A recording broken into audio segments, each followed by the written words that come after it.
একজন STM officer তার বান্ধবীর বিয়েতে যাচ্ছিল। সে একজন সাধারণ মেয়ের পোশাকে ছিল। সরকারি গাড়ির জাঁকজমক বা নিরাপত্তার প্রহরা তাকে স্পর্শ করেনি, কিন্তু হাসনাবাদ শহরের উপকণ্ঠে এসে তার গতি থমকে গেল এক পুলিশ চেকপোস্টের সামনে। পুলিশ সদস্যের মাঝে দাঁড়িয়ে থাকা ইন্সপেক্টর প্রসেনজিৎ লাঠির ইশারায় তাকে থামতে বললেন। বর্ণালী নিঃশব্দে মোটরসাইকেলটি রাস্তার একপাশে পার্ক করে দাঁড়ালো। ইন্সপেক্টর কড়া গলায় জিজ্ঞাসা করলো, কোথায় যাচ্ছ? মেয়েটি খুব শান্তভাবে উত্তর দিল, বান্ধবীর বিয়ে আছে, সেখানে যাচ্ছি। তারপর ইন্সপেক্টর প্রসেনজিৎ হাসতে হাসতে বলল, আচ্ছা, বান্ধবীর বিয়েতে খাওয়া দাওয়া করতে যাচ্ছ, কিন্তু হেলমেট তোমার বাপ পরবে, কেন পরনি? আর এই মোটরসাইকেলটাও খুব জোরে চালাচ্ছিলে, চলো এখন চালান দিতে হবে। ইন্সপেক্টর প্রসেনজিৎ চালানের প্যাড বের করতে করতে বলল। বর্ণালী বুঝে গিয়েছিল যে তার নিয়ত খারাপ হয়ে গেছে এবং এটা একটা ছুতো। সে বলল, স্যার, আমি কোনো আইন ভাঙিনি। ও ম্যাডাম, আমাদের আইন শেখানোর চেষ্টা করো না। সে পাশে দাঁড়ানো একজন কনস্টেবলের দিকে তাকালো এবং তারপর বর্ণালীর দিকে তাকিয়ে বলল, একে শিক্ষা দিতে হবে। হঠাৎ ইন্সপেক্টর জোরে একটা চড় মারল বর্ণালীর গালে। খুব প্রশ্ন করছিস? পুলিশ যখন কিছু বলে তখন চুপচাপ মেনে নেওয়া উচিত। বর্ণালীর মাথা এক মুহূর্তের জন্য ঘুরে গেল, কিন্তু সে নিজেকে সামলে নিল। তার চোখের রাগ স্পষ্ট ফুটে উঠছিল। চোখের ইনচার্জ ইন্সপেক্টর হাসতে হাসতে বলল, এখনো এর মধ্যে অহংকার বাকি আছে? এমন কতজনকে ঠিক করে দিয়েছি, ভালোভাবে শেখাতে হবে। একজন কনস্টেবল এগিয়ে এলো এবং বলল, স্যার, এটাকে থানায় নিয়ে চলুন, সেখানে ঠিকঠাকের সেবা করব, তখন বুঝবে পুলিশের সঙ্গে কিভাবে কথা বলতে হয়। একজন কনস্টেবল বর্ণালীর বাহু ধরে টেনে বলল, চল গাড়িতে বাস। বর্ণালী ঝটকা দিয়ে হাত ছাড়িয়ে রাগী গলায় বলল, হাত লাগানোর চেষ্টা করো না, নয়তো পরিণতি ভালো হবে না। ইন্সপেক্টরের রাগ আরো বেড়ে গেল। সে একজন কনস্টেবলকে বলল, এর অহংকার দেখো। একজন কনস্টেবল এগিয়ে এসে বর্ণালী সেনের চুল টেনে ধরল এবং জোর করে টেনে নিয়ে যাওয়ার চেষ্টা করলো। বর্ণালী ব্যথায় কোকিয়ে উঠল, কিন্তু তখনও পর্যন্ত সে নিজের পরিচয় কিছুই বলেনি। সে দেখতে চাইছিল এরা আর কতটা নিচে নামতে পারে। তখন একজন পুলিশ রাগে তার মোটরসাইকেলে লাঠি দিয়ে মারলো এবং বর্বল করে বলল, বড় সাধু সাজ্জে, এখন তোরে খেলনা বানিয়ে খেলবো। বর্ণালী সিং ভালোভাবেই বুঝে গিয়েছিল যে এখন তার সঙ্গে কি হতে চলেছে এবং এরা কতটা নিচে নামতে পারে। ইন্সপেক্টরের চোখে রাগ ছিল। সে জোরে চিৎকার করে বলল, তোর মতো অনেক বুদ্ধিমান দেখেছি, পুলিশের সঙ্গে বাড়াবাড়ি করবে? আজ মজা দেখাবো, চল ওকে থানায় নিয়ে যাও, সেখানে বোঝাবো। এই সময় বর্ণালী সিং তখনও চুপ ছিল। সে তার পরিচয় প্রকাশ করার কোনো ইচ্ছা দেখায়নি। সে দেখতে চাইছিল এরা প্রশাসনকে কতটা বদনাম করতে পারে, এরা কতটা অত্যাচার করতে পারে। ইন্সপেক্টর প্রসেনজিৎ এখন বিরক্ত হয়ে গিয়েছিল। তার সামনে এমন একজন মহিলা দাঁড়িয়েছিল যার নরম সুন্দর গালে চড় পড়েছিল, যার চুল টেনে ধরা হয়েছিল, যাকে জোর করে বাহু ধরে রাস্তায় টেনে নিয়ে যাওয়া হয়েছিল, কিন্তু সে তখনও মূর্তির মতো নীরব দাঁড়িয়েছিল, না কোনো চিৎকার, না কোনো কান্না। ইন্সপেক্টর প্রসেনজিৎ ভেবেছিল থানায় বলে চিন্তা করবে এই জেদি মহিলার কি চিকিৎসা করা যায়। এটা কেবল রাগ ছিল না, এটা এমন এক রাগ ছিল যা ভেতরে ভেতরে ফুটছিল। চোখের ইনচার্জ ইন্সপেক্টর হাসতে হাসতে বলল, এখন জীবও চলতে শুরু করেছে, চলো থানায় দেখবো কত বড় জীব চলে তোর। থানায় ঢুকতে ইন্সপেক্টর জোরে চিৎকার করে বলল, ওরে কোথায় গেলি? চা পানি লাগা তাড়াতাড়ি, আজ একটা বিশেষ মাল এসেছে। বর্ণালী সিং তখনও কিছু না বলে থানার দেয়াল দেখছিল। সে দেখছিল কিভাবে এরা সেই নিরীহ মানুষদের সঙ্গে আচরণ করে যারা কখনো কণ্ঠ তুলতে পারে না। তখন একজন কনস্টেবল ইন্সপেক্টর প্রসেনজিতের দিকে ঝুঁকে ফিসফিস করে বলল, কি কেস স্যার? কনস্টেবলের প্রশ্নে ইন্সপেক্টর প্রসেনজিৎ হেসে বলল, আরে কিছুই না, স্পিড বা হেলমেট যা মন চায় চাপিয়ে দাও, শুধু ভেতরে ঢুকিয়ে এর অহংকার ভাঙতে হবে, বেশি প্রশ্ন করিস না। বর্ণালী সব শুনছিল, কিন্তু তার চোখ তখনও কিছু বলতে চাইছিল না, যেন সে চাইছিল পুলিশের এই পতনের গল্প তাদের নিজের মুখ থেকে বেরিয়ে আসুক। তখন ইন্সপেক্টর চেয়ারে বসলো, হাতে কলম নিয়ে টেবিলে ঘোরাতে লাগলো। তারপর বর্ণালীর দিকে তাকিয়ে বলল, নাম বল, কোথায় থাকিস, কার ঘরের মেয়ে? বর্ণালী চুপ রইল। ইন্সপেক্টর আবার প্রশ্ন করলো, শুনতে পাসনি?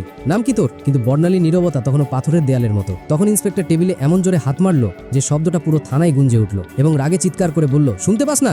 নাম বল তাড়াতাড়ি। বর্ণালী মুখ ঘুরিয়ে উত্তর দিল, জি, সুমিতা শর্মা। ইন্সপেক্টর তার মুখের দিকে তাকিয়ে হেসে বলল, ও বড় বুদ্ধিমান মেয়ে, তুই মিথ্যে বলতে অভিজ্ঞতা আছে, কিন্তু মনে রাখিস বেশি চালাকি করলে খুব ভারী পড়বে, একটাও ভুল করলে পস্তানোর সময়ও পাবি না। বর্ণালী সিংকে জোর করে সেই পচা লকআপে ঢুকিয়ে দেওয়া হলো, যেখানে আগে থেকে দুজন কয়েদি বসেছিল। তাদের মধ্যে একজন বর্ণালীর দিকে তাকিয়ে বলল, বোন, তুই কি অপরাধ করেছিস? বর্ণালী হালকা হাসি দিল, কিন্তু কিছু বলল না। এখন সে শুধু দেখছিল এই পুরো সিস্টেমটা কতটা পচে গেছে। যদি একজন এসডিওকে এভাবে বিনা কারণে ভেতরে ঢোকানো যায়, তাহলে সাধারণ মানুষের অবস্থা কল্পনা করা কঠিন নয়। বর্ণালী এখন সেই কোঠরির কোণে বসেছিল, সব দেখছিল, শুনছিল এবং প্রতিটি কাজ বুঝছিল। ইন্সপেক্টর প্রসেনজিৎ একটা মিথ্যে রিপোর্ট তৈরি করলে এবং বলল, এর উপর চুরি আর ব্ল্যাকমেলিং এর কেস চাপাও। ফাইলের উপর হাত মেরে বলল, চলো তাড়াতাড়ি। একজন কনস্টেবল জিজ্ঞাসা করলো, কিন্তু স্যার, প্রমাণ ছাড়া? ইন্সপেক্টর হেসে বলল, এই থানায় প্রমাণ যে আনা হয় না, প্রমাণ বানানো হয়। কিছুক্ষণ পর একজন কনস্টেবল এসে বর্ণালীর কাঁধে জোরে হাত মারলো। ইন্সপেক্টর হাত তুলতেই তখন দরজায় একটা কড়া গলা শোনা গেল, থামো। সবাই মুড়িয়ে দেখলো দরজায় সিনিয়র ইন্সপেক্টর সঞ্জয় বর্ণা দাঁড়িয়ে। তার খ্যাতি অন্যদের থেকে কিছুটা ভালো ছিল। সে ভেতরে তাকিয়ে মহিলার অবস্থা দেখে তার কপালে ভাঁজ পড়লো। জিজ্ঞাসা করলো, এসব কি হচ্ছে?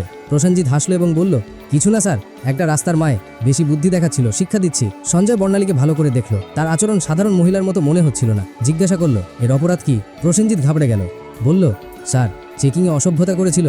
সঞ্জয়ের কিছু সন্দেহ হলো। সে বর্ণালীকে জিজ্ঞাসা করলো, তোমার নাম কি? বর্ণালী চুপ নইল, প্রসেনজিৎ হেসে বলল, স্যারে তো নামও বলছে না। সঞ্জয় এখন পুরোপুরি সতর্ক হয়ে গেল। সে কনস্টেবলকে আদেশ দিল, একে একা কোঠরিতে রাখো। প্রসেনজিৎ অবাক হয়ে গেল। কিন্তু স্যার, সঞ্জয় কঠোরভাবে বলল, আমি নিজের পাশে থাকবো। তার আদেশে বর্ণালীকে আরেকটা কোঠরিতে বন্দি করা হলো, যেটা আগেরটার থেকেও বেশি দুর্গন্ধযুক্ত আর অন্ধকার ছিল। বর্ণালী চারদিকে চোখ বুলিয়ে দেখলো, এক্ষণে একটা ভাঙা টেবিল পড়েছিল আর পাশে একটা মরচে পড়া লোহার রড। এখন সেই নোংরা সিস্টেমের আসল চেহারাটা আরো কাছ থেকে দেখছিল। প্রতিটি মুহূর্তে তার চোখ বুঝছিল যে আইন শুধু ফাইলের মধ্যেই সীমাবদ্ধ হয়ে গেছে। তখন একজন কনস্টেবল দৌড়ে এসে বলল, স্যার, বাইরে একটা বড় গাড়ি দাঁড়িয়ে আছে। প্রসেনজিৎ সিং চমকে উঠল, জিজ্ঞাসা করলো, কোন গাড়ি? কনস্টেবল ঘাবড়ে বলল, স্যার, সরকারি গাড়ি।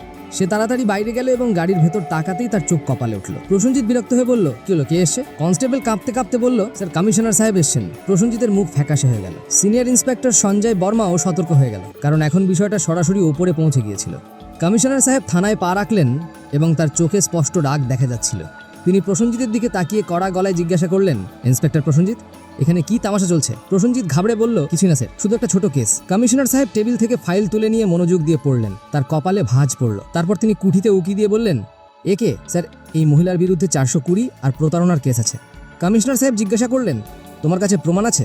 তিনি আবার বললেন, কোনো প্রমাণ আছে তোমার কাছে? এখন প্রসেনজিৎ পুরোপুরি ফেঁসে গিয়েছিল। কমিশনার সাহেব মহিলার দিকে সরাসরি প্রশ্ন করলেন, তোমার নাম কি?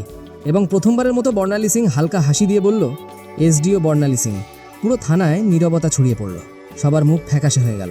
প্রসেনজিতের হাত পা কাঁপতে লাগলো। বাকি সব কনস্টেবল অবাক হয়ে দাঁড়িয়ে পড়ল। প্রসেনজিতের পায়ের নিচ থেকে মাটি সরে গেল। যে অফিসারকে সে চোর মনে করছিল, সেই ছিল সেই অফিসার যিনি পুরো জেলার আইন চালাচ্ছিলেন।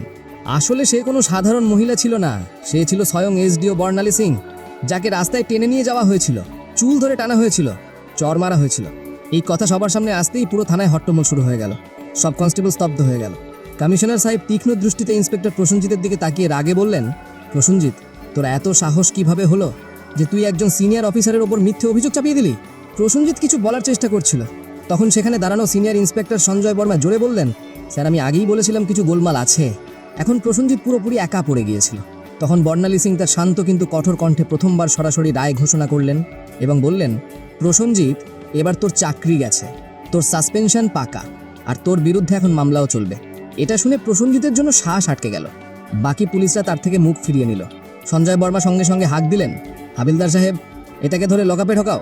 কিন্তু তখন প্রসেনজিৎ পকেট থেকে একটা ভাঁজ করা কাগজ বের করে হাসতে হাসতে বলল, থামো ম্যাডাম, এটা আগে দেখে নাও, তারপর যা করার করো। সে কাগজটা দেখালো। কমিশনার এবং বর্ণালী সিং দুজনেই তৎক্ষণাৎ তার দিকে তাকালেন। প্রসেনজিৎ বলল, এই নাও আমার বদলির আদেশ। 3 দিন আগেই আমার বদলি হয়ে গেছে। এখন তুমি যতই রাগ করো, আমাকে চাকরি থেকে বের করতে পারবে না। পুরো থানা আবার নীরব হয়ে গেল। বর্ণালী কাগজটা হাতে নিয়ে পড়লেন। কমিশনার চোখ তির্যক করে সিনিয়র ইন্সপেক্টর সঞ্জয় বর্মার দিকে তাকিয়ে বললেন, যাও দেখো, এই কাগজটা আসল নাকি শুধু দেখানোর জন্য। সঞ্জয় কম্পিউটারে রেকর্ড দেখে মাথা তুলে বললেন, স্যার, এটা তো আসল, কিন্তু এখনও এই নতুন ইন্সপেক্টরকে চার্জ হস্তান্তর করেনি। অর্থাৎ এখনও এখানকার আসল ইন্সপেক্টর হয়ে বসে আছে এবং সব দুষ্কর্ম এর দ্বারাই করা হয়েছে। এখন কেউ এটাকে বাঁচাতে পারবে না। বর্ণালী সিং তার চোখে চোখ রেখে বললেন, এখন তোর নতুন ঠিকানা সেখানেই হবে যেখানে তুই অন্যদের ঢোকাতিস। কমিশনারও মাথা নেড়ে ইশারা করলেন। দুজন কনস্টেবল তাকে ধরতে এগোতেই প্রসেনজিৎ আবার চাল চালল এবং বলল, থামো ম্যাডাম, আমি একা নই। তোমার কি মনে হয় পুরো দোষ শুধু আমার? তারপর সে থানার অন্য পুলিশদের দিকে ইশারা করে বলল, এরা সবাই আমার সঙ্গে আছে, উপর পর্যন্ত সবাই জড়িত। কিছু পুলিশের মুখ রং উড়ে গেল। সিনিয়র ইন্সপেক্টর সঞ্জয় বর্মা পরিস্থিতি বুঝে এক এক করে তাকাতে শুরু করলো।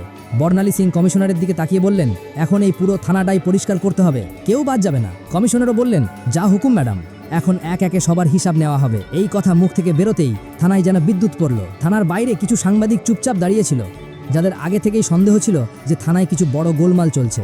যখন তারা খবর পেল যে পুরো থানা লাইন হাজির করা হয়েছে, তখনই তারা মোবাইল থেকে খবর ছড়াতে শুরু করলো। একটা চকচকে গাড়ি থানার সামনে এসে থামলো। দরজা খুলল এবং স্বয়ং এসপি সাহেব বেরিয়ে এলেন। চারদিকে তাকিয়ে দেখলেন সবার মুখ পড়ে গেছে। থানার সব অফিসার একপাশে দাঁড়িয়েছিল এবং এসপি সাহেব বললেন, এখানে কবে থেকেই তামাশা চলছে। কিন্তু কমিশনার এবং থানা ইনচার্জ পুরোপুরি নীরব দাঁড়িয়েছিলেন। তখন বর্ণালী সিং সরাসরি এসপির চোখে চোখ রেখে বললেন, তোমার কি মনে হয় তুমি বেঁচে যাবে? সঞ্জয় বর্মার সঙ্গে সঙ্গে একটা ফাইল বের করে বর্ণালী সিংয়ের হাতে দিলেন, যে ফাইলটি এসপি সাহেবের সমস্ত কালো কাজের পর্দা ফাঁস করছিল। বর্ণালী সিং ফাইলটা এসপি সাহেবের দিকে এগিয়ে দিয়ে বললেন, নাও দেখো, এতে তোমার সব কুকীর্তি ভরা আছে।